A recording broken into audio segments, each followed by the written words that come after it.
One of the things that really came out and everybody likes it, there was no negative shockers, of course, but that's set aside.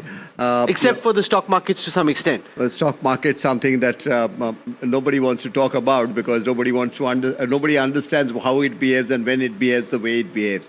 But let's leave that aside. But really talking about the positive side of it is we've seen a strong macroeconomic fundamental in the budget, which is very strong. It shows that India is on a strong wicket. If you really see the numbers, if you see the fiscal, you see the glide path, if you see the debt to GDP ratios, these are very strong indicators globally as well as confidence for doing business in and with India. I think that's one thing which has stood out very strongly in the budget.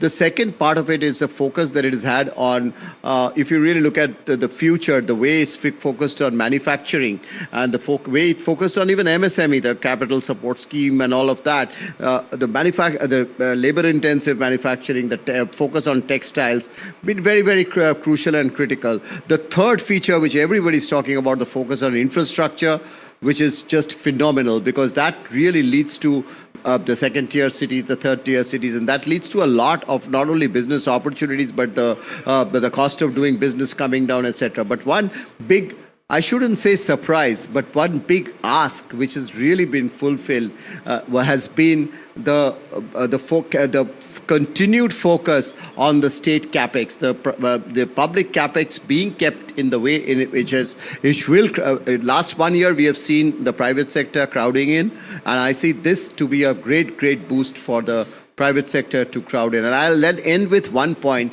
is the people focus through not only just skilling, but when you look at education and healthcare focuses, I think there is a lot for India in this budget.